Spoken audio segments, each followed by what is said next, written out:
What's up, my UGC girls? What's up?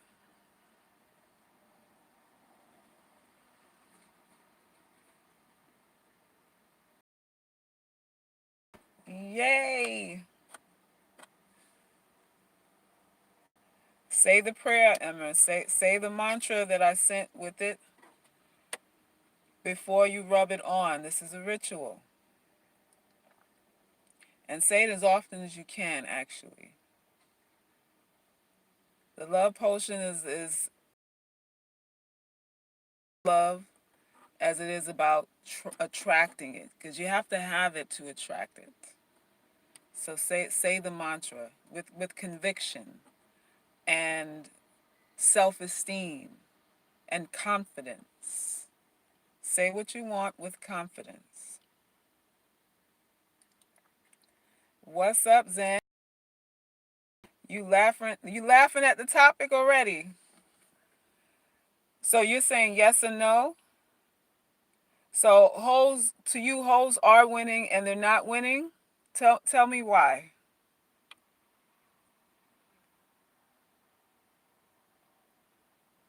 Tell me why. You said Kim Kardashian thought she was winning. Oh, so you feel maybe Kim is not winning? Welcome. Who's that? All art is mental. Greetings. Is this your first time here? Your name doesn't look familiar. So someone in my previous video, a young lady asked me, my thoughts on whole. Well, she asked, "What's the difference between a whore, a hoe, and a slut?" And I guess I could tell that she was frustrated by the mixed messages that she's getting from everywhere, in that it seems like hoes are winning, right? It seems like hoes are winning, and then you have on the other spectrum people telling young women to close their legs, and then you have on the other spectrum they're saying, well, if you're not a slut, then you're or a whore, then you're not exciting. You are not enjoying freedom, and you're basically living a lackluster life if you're not a whore. So she was confused about, which way to turn, what to aspire to be. Do you aspire to be virtuous, or do you do the whore thing? And it's so unfortunate that you know uh, the message is so skewed now, and it's unfortunate that being a whore is glamorized, right? And because we have the Kim Kardashians and the I mean, y'all can name them. All these chicks who are making a dollar from using their bodies, right? So it seems like, you know if you want to win in this world, that you need to have a community vajayjay, right? That's it. That's what it would seem like. The way I see thoughts of winning, men choose them every time over real women. So, Araya, you believe that thoughts are being chosen over women with morals and values?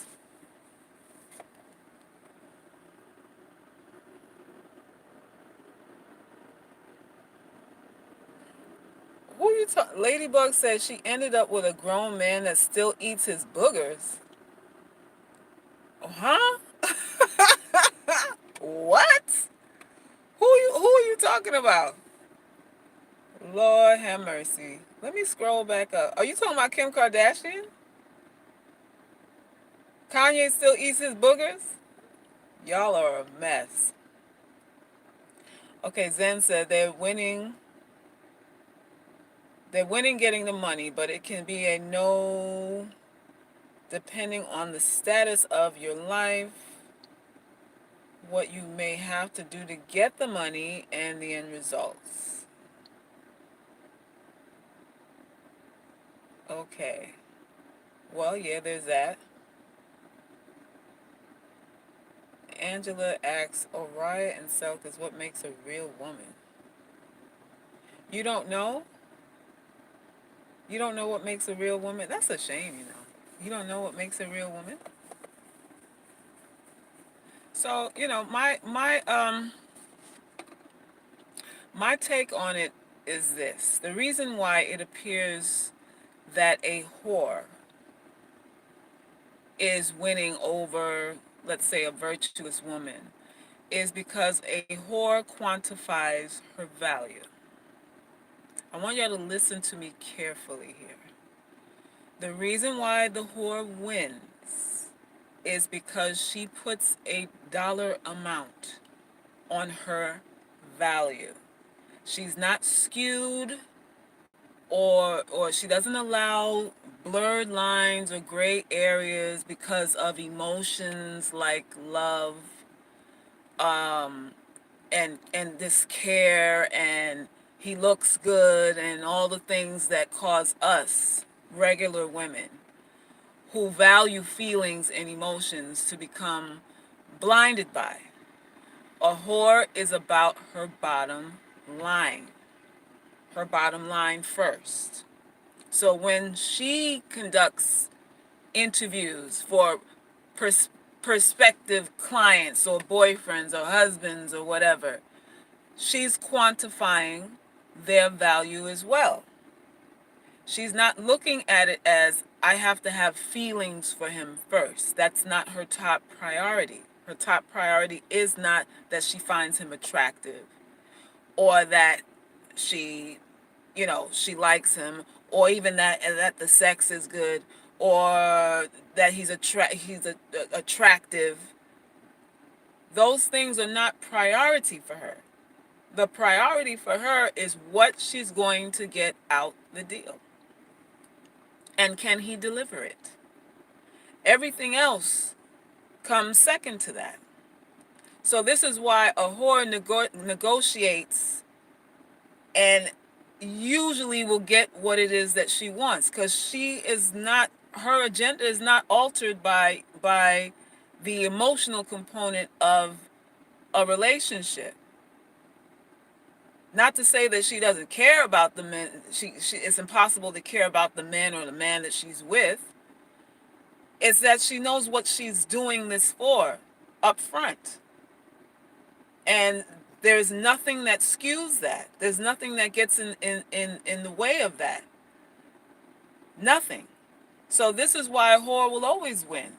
Because she's not in it for love is not the major thing. Love, because love to her is not quantifiable. What does it mean? To a whore, what does love mean? Okay, you love me. Well, what does that look like? Show me what that is. Are you going to put your love into my bank account, into a trust fund? Are you going to put your love into putting my name on a deed to a house? Like, how is your love going to show up for me? Is what a hoe asks, you know? And whores, for the most part, I mean, they're really not commitment driven. They understand, most men cheat, and, they have appetites for more than one. And so, the things that regular church girls are looking for, loyalty, honesty, respect, and all that kind of stuff, whores are really over that. You know, they've graduated from that school of thought, and they realize that the emotional part of this thing anywhere. That's what it is. So that's why it seems like they could be winning. Now, you don't have to be a whore. The other part of it is, you don't have to be a whore to adopt that mentality of being about your bottom line. You don't have to be a cold-hearted bitch, a woman who doesn't commit to anyone, to adopt the narrative of, this is what I'm worth. This is what I expect. If I don't get it, I move on. You don't have to be a whore to do that. And it's dangerous to be a whore, actually. Hopping from one relationship to another is a dangerous thing. You could be an honest woman and still have whole tactics. Hello? You could be an honest church going woman and still have the mentality of a whore without opening your knees to a whole bunch of men and doing the trial and everything, you know? Because I've said in many lives, the truth be told is that whores are usually become that because they've suffered the most trauma. A lot of whores come from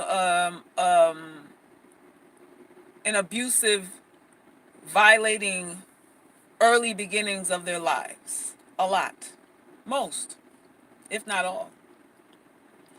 So it's not that they have anything, that they're smarter than you, or they just have better negotiation skills. They've decided their coping mechanism is just to get what they want, and they bypass the emotional component so that they don't get played anymore. Then you have to ask yourself, well, if I don't have any feelings, what makes the relationship even worth having if I don't have any feelings for the dude, and there is that, because you want to feel something for the person that you're with, of course. You do want to feel something, because that's what makes a relationship worthwhile, is the emotional component. But a whore prioritizes her emotions. She doesn't put her emotions up front. Her emotions are not bargained with. They're not toyed with. They're not used for gain. She is simply about black and white. And any woman can be that way. Any woman can be that way. She gets what she wants up front. She's motivated by the bottom line. Yeah, yeah.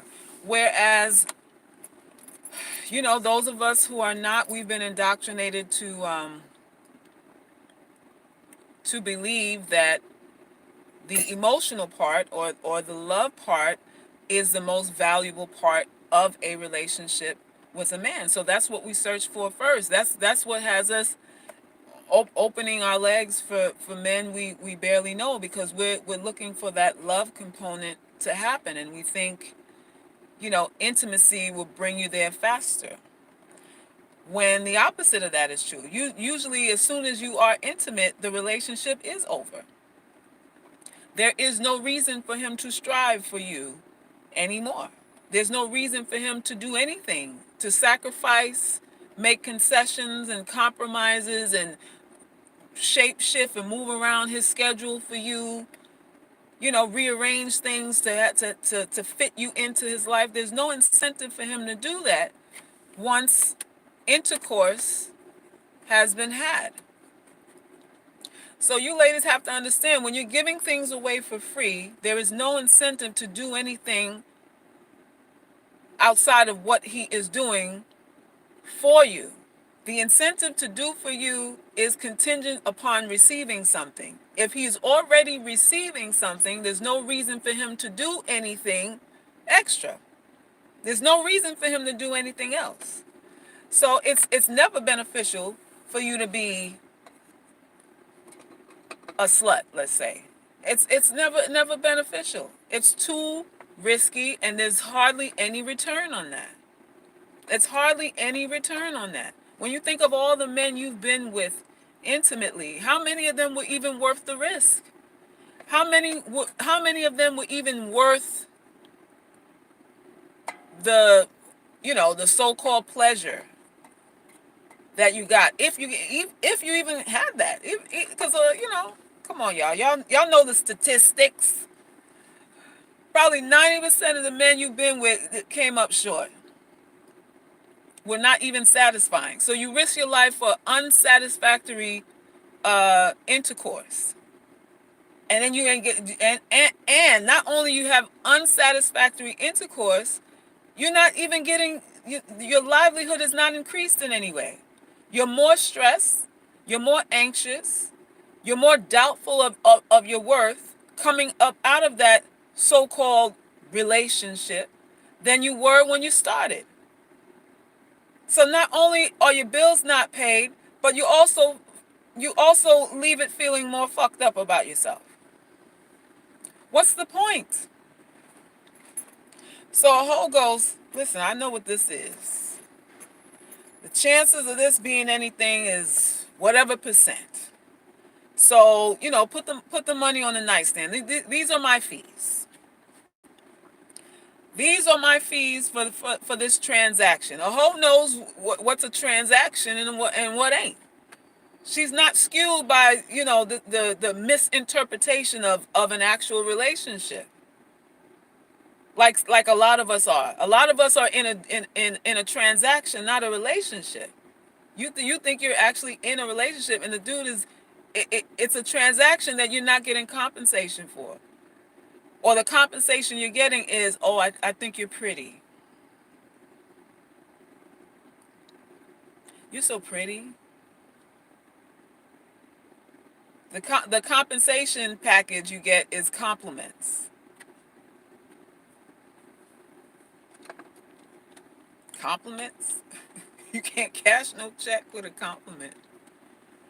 You can't buy no ribeye steak with it. You can't put your kids in private school with it. You can't even buy your lace front with it. You can't even buy your lace front with it. So that's why hoes win.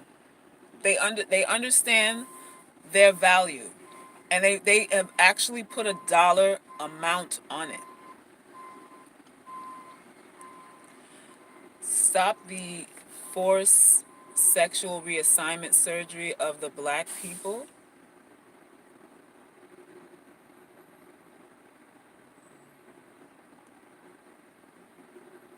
Being nice and accommodating get you used for goods. Show me first, and by the time you leave, my belly be full.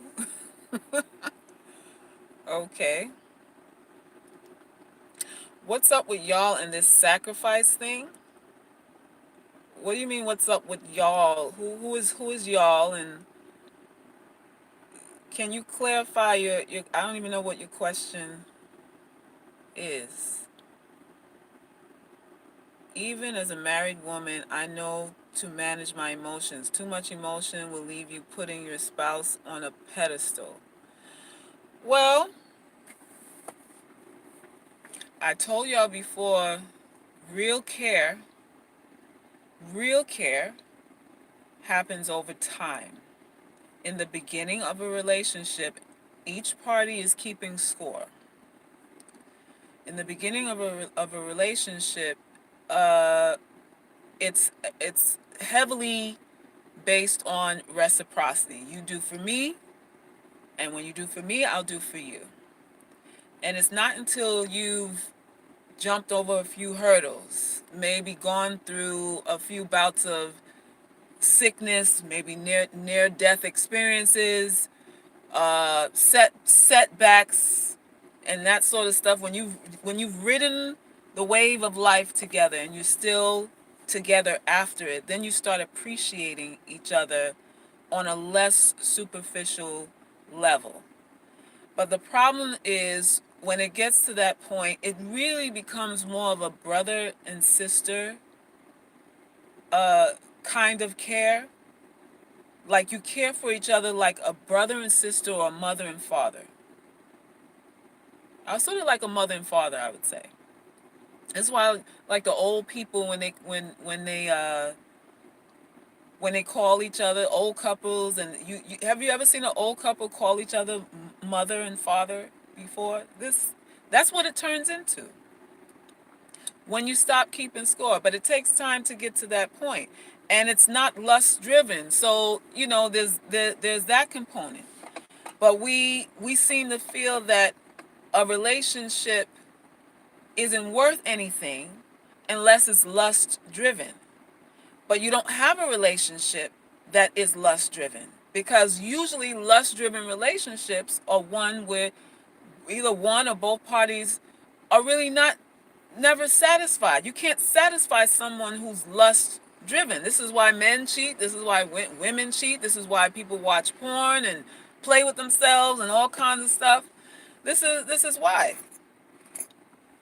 This is why. So the lust thing is also a catch-22.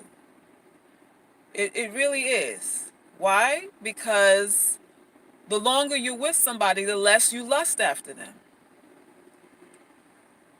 Am I right?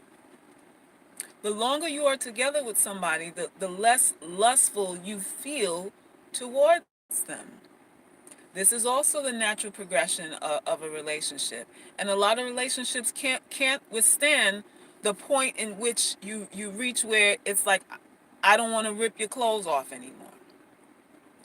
By the time you hit that point in your relationship, people are looking for somebody else to fulfill their needs. Now you start looking at other people. Oh, she look good, or he look good. Let me see what I could do. Let me see what I could find here.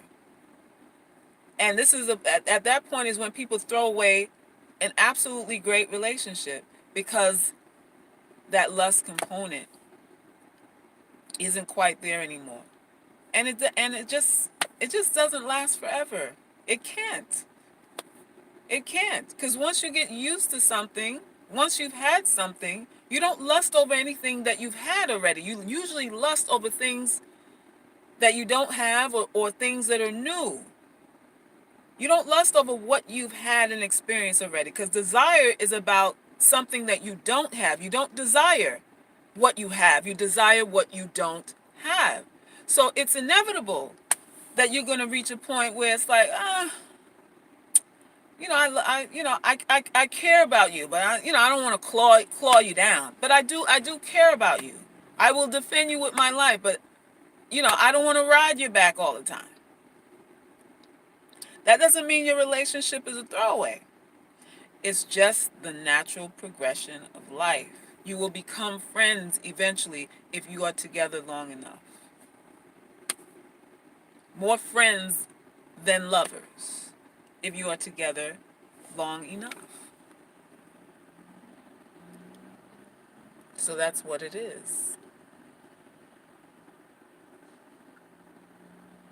Hey, Philly girl. Who else is in here? Growing up in the church made me too emotional, too much be good. That's out the window for me now. I'm now learning to be selfish and unapologetic. It feels good to own my shadow self.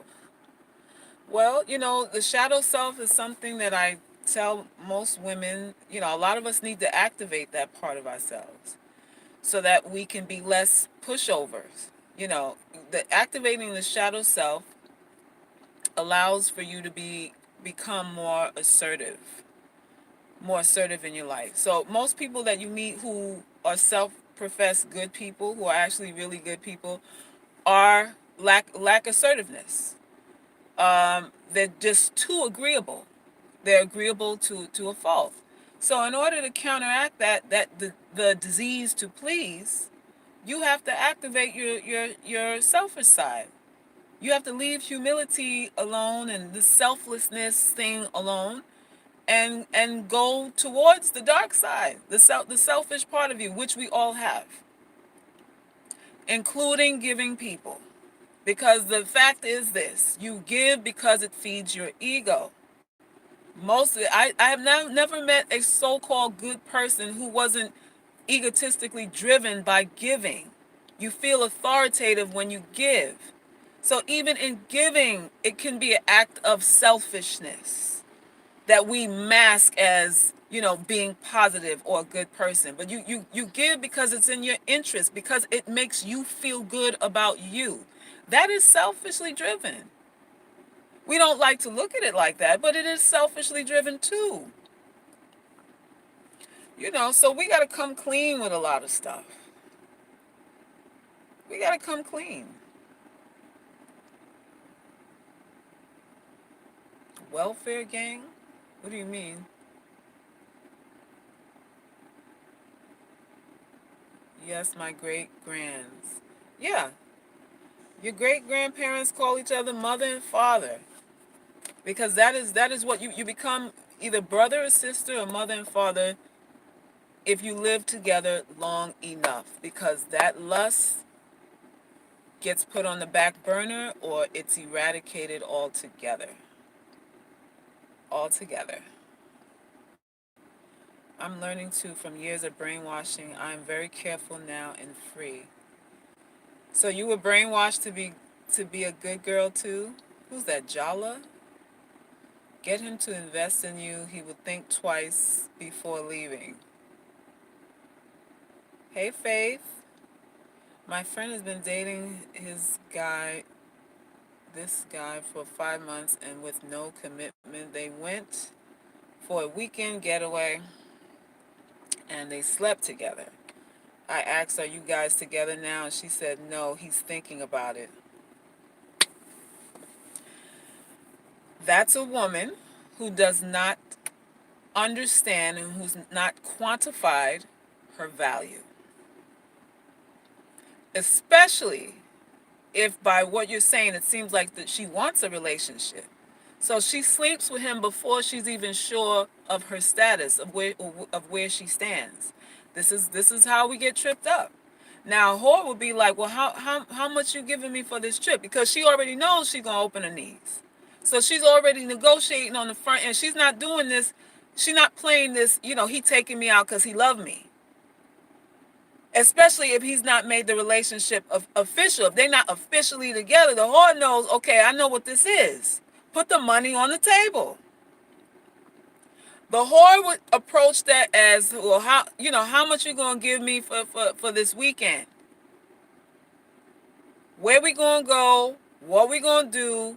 How much you gonna give me? Or this is what I'm charging. Because I was gonna go XYZ somewhere else, but if you want me to go with you this weekend, this is how much I charge. This is what a whore would say.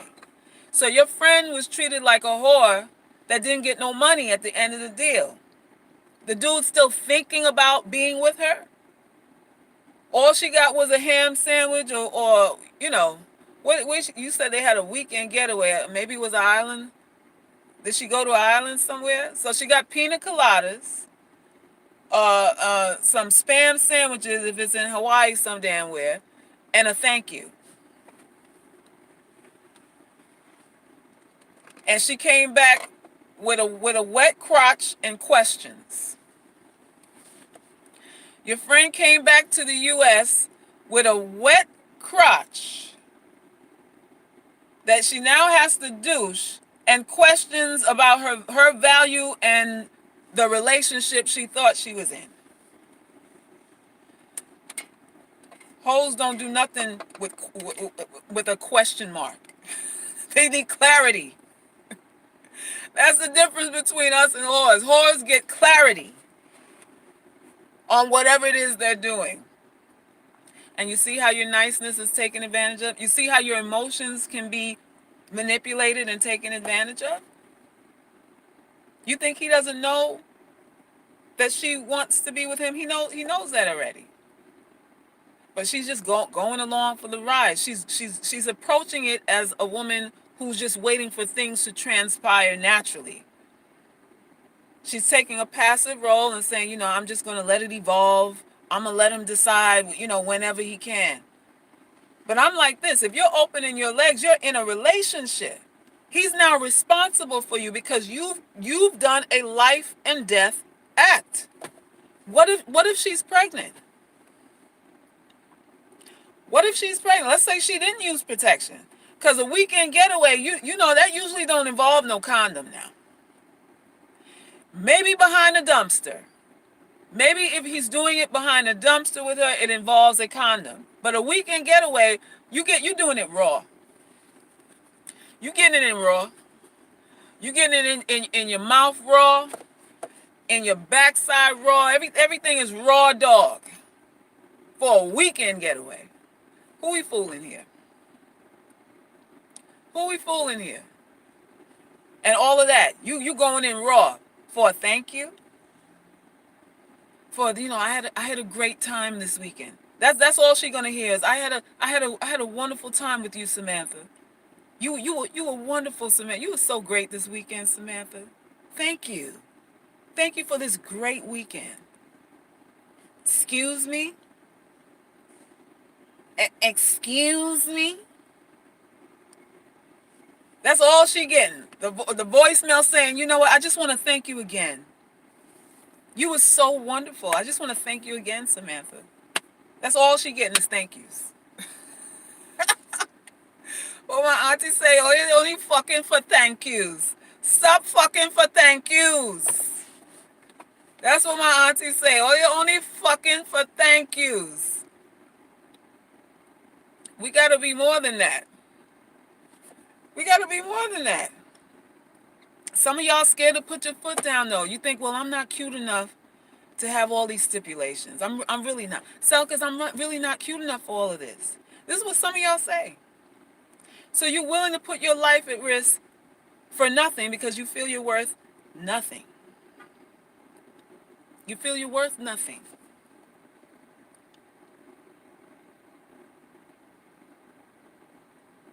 He said, we will see how this goes. I can't express how I hate to hear that.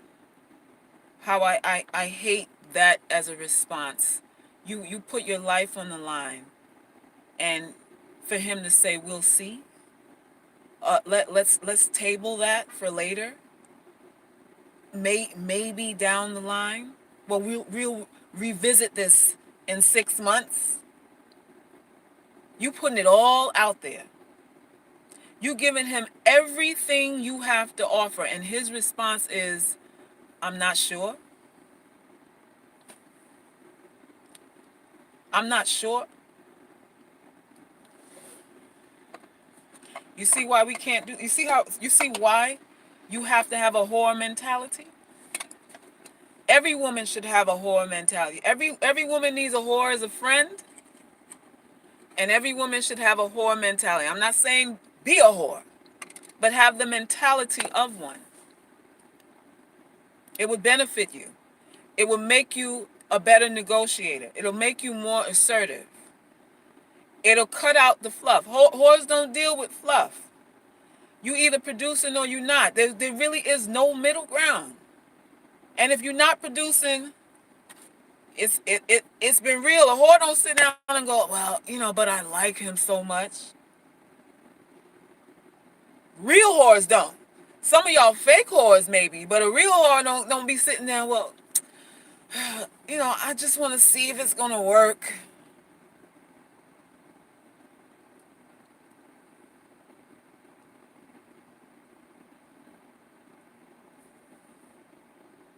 Right?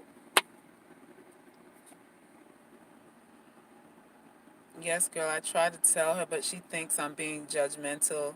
So I just listen and give the best advice I can.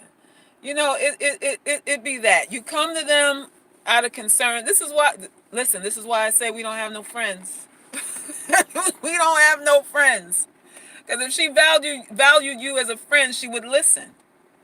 She would listen to what you have to say. But now she's offended because you're telling her something out of respect and concern for her, and she's offended by you. She's not offended that she just got fucked and left this over the weekend, because that's what happened to her. She got pumped and dumped, really, and he's just holding off by saying, "Well, I can't, I don't know right now." She got pumped and dumped, and you tell her, "Girl, you're better than that," and she looking at you sideways.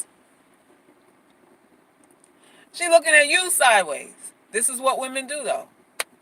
We're always suspicious of each other, and the real enemies we give a pass to. Women give no concessions to each other, and the ones that they should not bargain with, they welcome into their vaginas, into their homes, into their bank accounts, and all kinds of stuff. This is what women do. Who is that? Fina Smith says, a promise is a comfort for a fool. Hello? Hello? That needs to be on a t-shirt. That needs to be on a t-shirt. And this is what it is. So at the end of the day, I'm not an advocate for being a whore. But I do advocate having a whore's mentality. But not actually being one. It's having multiple partners has its own high risk, volatile kind of thing going on. It does make you crazy. And for the most part, most women who are whores, like I said, are coming from a background of being sexually violated and some kind of trauma she went through that caused her to be heartless.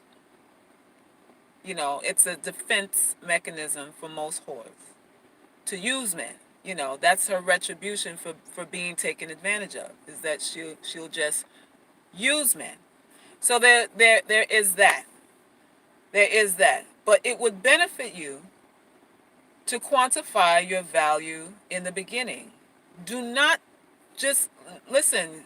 Those of you who are really about this UGC life, this ugly girls club, you understand that you need to quantify everything. You need to have your reason worked out in your mind as to why you're doing this, why you're doing anything that you're doing. Nothing should be a mystery to you. Nothing should be well, I don't know why I did it. You can't afford to make mistakes like that, because the probability of you being used is 100% when you're an unattractive woman. Let me repeat that. The probability of you being used as an unattractive woman is 100%. 100%. I didn't say 70, 65, 40. I said 100%. So if the probability is that high, you need to be extremely careful. You need to develop a calculated mentality, and hoes are calculated. A whore is calculated.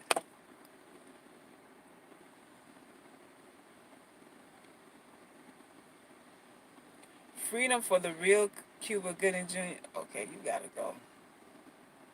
If you're not gonna behave yourself, you got to go. With how the average man sees women, the average man is there to be used. What do you mean, Kiana? With how the average man sees women, the average man is there to be used. So you're saying because men, okay, how do you think men see women? Clarify for me. Clarify it for me. She can't take the truth. That's the problem with women. Women can't take the truth. Women don't like the truth. This is why we have complained, and we always will have a need to complain about things or the wrong that's been done to us, because we don't like the truth. We don't like, men can accept the truth, but women can't. And this is why we're played all the time. This is why you can be a friend to your girlfriend and tell her, listen, the dude XYZ, and then she looking at you like you're the enemy. This is our downfall. This is our character flaw as women. We don't like the truth. We prefer to hear nice things. We just want to be coddled. We want to be lied to. We prefer that because a lie feels better than the truth. James said, ladies, stop being a wife to your boyfriend. Hello? When a man himself is a tool, he will view women as the same sex objects he's to be used as well. Well, real men understand that they are tools. So I don't really agree with that. Because I mean, a man comes into your life to increase you. A man is supposed to come with the mentality that he's there to take care of you. So if a man's job is to take care of you, then he is a tool. He is a tool in your life. Now, to say you're not going to have feelings for him and that sort of thing, I'm not an advocate for that. I think you should, and I think if you're in a relationship long enough, it will eventually be real feelings. It may not in the beginning, but eventually it will. In the beginning, it's lust. In the beginning, it's lust. But a man's role in a woman's life is that of a tool. Because if he's not coming to increase her in any sort of way, then he's coming to burden her. He's coming to curse her. He's coming to extract